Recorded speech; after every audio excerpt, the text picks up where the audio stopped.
My mother made videos about war, about our dacha, about city. She made this video for me and she posted these videos in Facebook.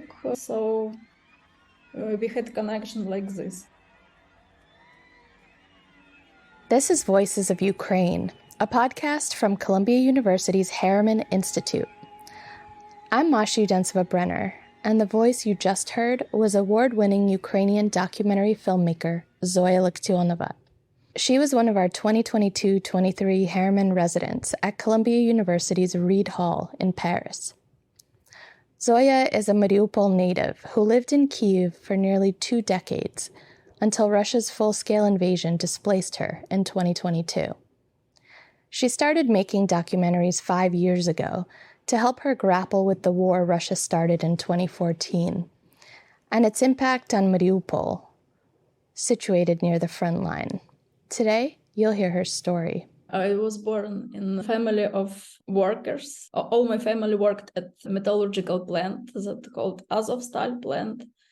The now infamous Azovstal plant.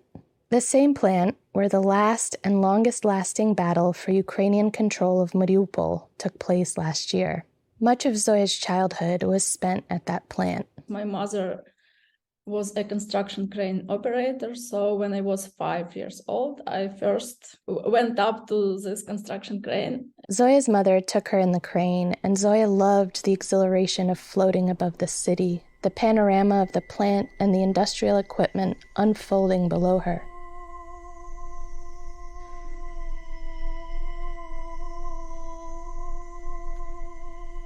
Her mother had gotten the job at the plant because of her father, Zoya's grandfather.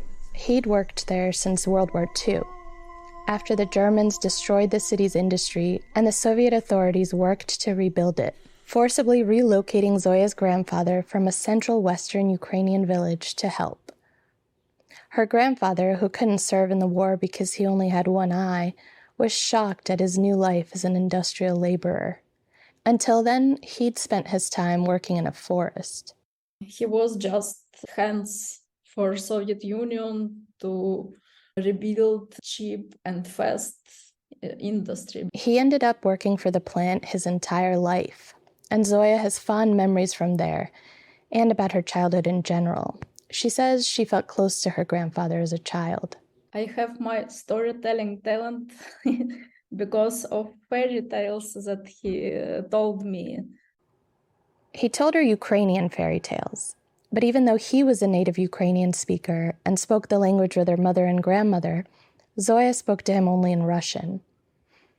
Mariupol is just 35 miles from the Russian border, and Zoya says that Ukrainian speakers were mocked and treated like village people. So I grew up in an atmosphere like that. Ukrainian was not popular. In addition to the fairy tales, Zoya's grandfather also told her stories about the village that he and her grandmother had come from. But Zoya wasn't so interested in visiting it. I liked this metallurgical plant. I liked big houses. Mariupol is located on the Azov Sea, with wide-open fields and a coastline abutting industrial architecture. Zoya says this unique landscape, this location between the steppe and the sea, and the factories in the background, has inspired much of her work. It's meditative. I can be inside my head and imagine everything I want. My fantasy came from these landscapes. When Zoya was 8, a big tragedy struck her family. Her grandfather was killed in a horrible accident at the plant. He died under the construction crane that was operated by his daughter and my mother.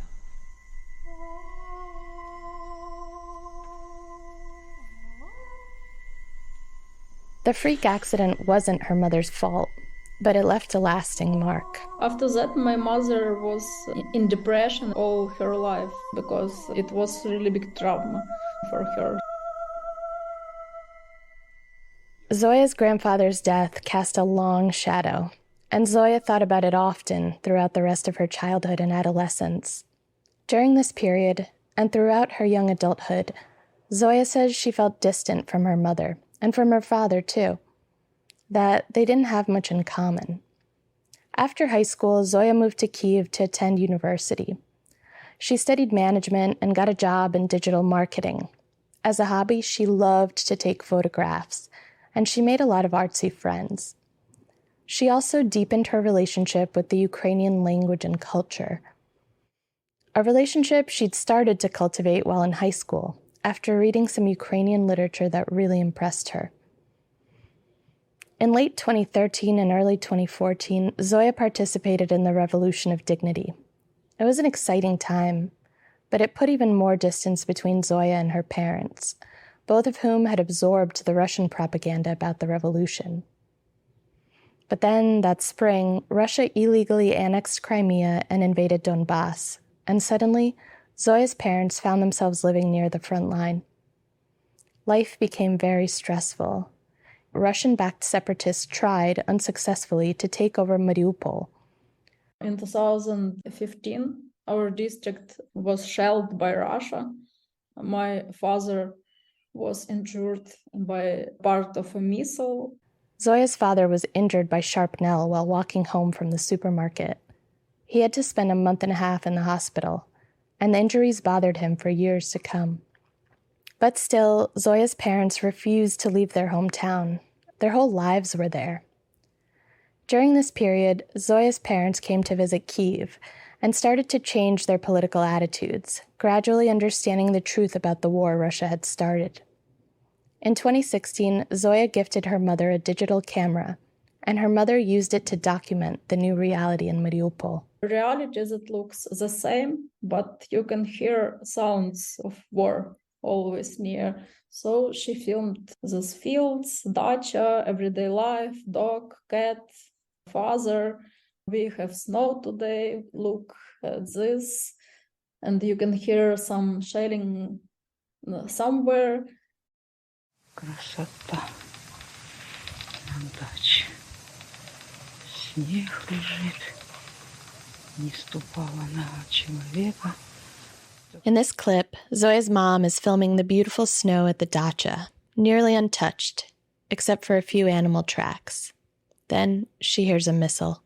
Фу, сартаны. И куда ж оно полетит? Вот куда оно нахрен полетит, а?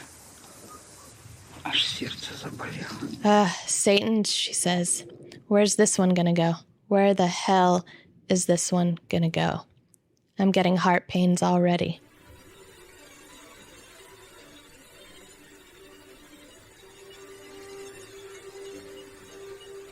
Her mother posted these video diaries to Facebook as a way of connecting with Zoya. Then, Zoya's friend, documentary filmmaker Mariya Stoyanova, decided to edit these video diaries into a short documentary film about Zoya and her mother. The film is called Ma, and it won many awards. It also brought Zoya much closer to her mother. We started to go to cinema together and film festivals, and she started to like art house movies. We attended a lot of exhibitions, drank beer together. After the film transformed their relationship, Zoya started to understand the therapeutic powers of documentary filmmaking. I decided that I can use it like therapy for me too. She felt inspired to make her own film, Diorama, which came out in 2018. It examined the impacts of the military mining that took place on the Mariupol coastline. The mines, which sometimes wash up on the shore, have turned the beaches into a dangerous exclusion zone. It was traumatic for me because I grew up near the sea. Zoya uses her film to process this trauma, illuminating the coastline's dramatic transformation by combining images of the dreary industrial coastline with voices recalling joyful memories on the city's beaches. The film concludes with a shot of Zoya's back as she stands in front of a diorama in a local museum. It depicts the sea life on the coastline along the Azov Sea. The film aired at film festivals and won awards. Less than 2 years after its release, Russia's full-scale invasion destroyed not only the diorama in the museum, but also the majority of Mariupol, which has been occupied by Russian forces for more than a year now. Zoya screened the film at Columbia last winter, when she visited campus along with other Harriman residents in Paris. After the screening, Zoya told the audience that the museum where she filmed the diorama is also where she got her start in photography. It's where she took her first photographs after her father gave her his old film camera when she was a teenager. Zoya's second film, Territory of Empty Windows, is about the experience of living near the front line in Mariupol. While Zoya filmed it, her mother was battling stage 4 cancer, a cancer Zoya attributes not only to the chemicals her mother had been exposed to from a lifetime working at the Azovstal plant, but also to the stress of living near the front line.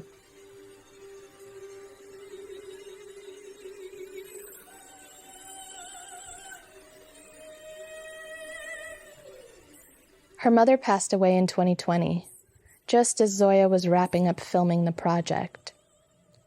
Zoya says she cried for months. Then she decided to make her mother the film's protagonist and got to work editing the footage she'd collected. I switched to director, not daughter, and after this switch, I started to feel myself better because it helped me to accept her death, to accept the situation. Territory of Empty Windows was also screened at film festivals and also won awards. It ends with a shot of the yellow fields seen through Zoya's family's 5th-floor apartment window and the sounds of a phone call.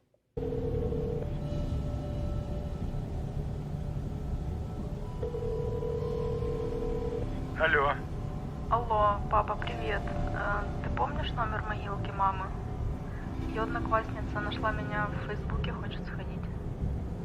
Zoya calling her father from Kyiv to ask for the number of her mother's gravesite. This is how viewers find out that her mother has died.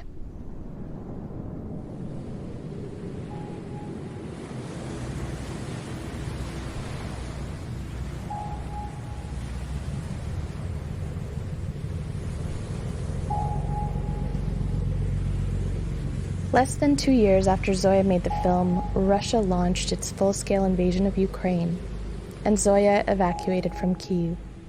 By this point, her father had left Mariupol and moved to the capital. Zoya tried to convince him to leave Ukraine with her, but he refused. He's still there now. When we spoke, Zoya was at Columbia's Global Center in Paris, where she was working on a film called Ashes, about the Azovstal plant and her family history. This Azovstal plant, it will be a metaphor of totalitarian system and crematorium at the same time. The plan was to film in Mariupol and in the village her grandfather came from, which Zoya fell in love with as an adult after reconnecting with her relatives there. But since Russia destroyed and occupied Mariupol, filming there is no longer possible. And the Azovstal plant has been destroyed too. She's still making the film, but she's had to rethink the entire thing. Currently, she's in Warsaw on a brief residency, editing the film treatment. She also received a development grant from the Solidarity Foundation to go to Ukraine in August and film there for 2.5 weeks. Zoya has been back to Ukraine 4 times since the full-scale invasion started, including twice to shoot her film. Her father's still in the Kyiv region, living with their cats and dogs. Zoya says she's had a difficult time being in safety abroad as the war ravages her country. She's continued to use filmmaking as therapy to get her through it. While on fellowship in Barcelona last year, she made a film called Remember the Smell of Mariupol, which juxtaposes archival footage of a mountain in Mariupol with a similar-looking mountain in the Alps, as well as Zoya's old family photos and footage of her riding a folding bicycle on a beach. Alongside the footage are closed captions with text written by Zoya in the early weeks of the war, describing the atrocities in Mariupol and her emotional and physical state as she grapples with all of this from Barcelona.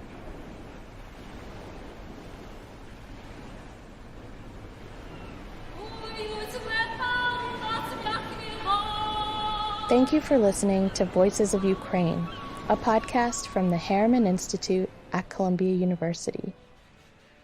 Please stay tuned for the next episode, in which you'll hear from Ukrainian musicologist Anna Stavushenko, who is former executive director of Kyiv Symphony Orchestra, and another one of our residents in Paris. I want to take a moment to commemorate Ukrainian novelist, essayist, poet, and human rights activist Victoria Amelina, who was killed by a Russian missile strike on a restaurant in Kramatorsk in early July. Victoria was slated to be our 2023-24 Harriman resident at Reed Hall in Paris, and we're shocked and devastated by her tragic death. Our thoughts are with Victoria's friends, family, and colleagues during this very painful time. I'm Mashu Densova-Brenner. This episode was written and produced by me and edited by Nathan Schiller, with editorial guidance from Marko Andrejczyk. Our cover art is by Victoria Tentler-Krylov. The music for this series is by Ivan Nebesny, who's still in Ukraine. If you like what you heard, please subscribe, tell your friends, and leave us a review. Those really go a long way in helping the podcast.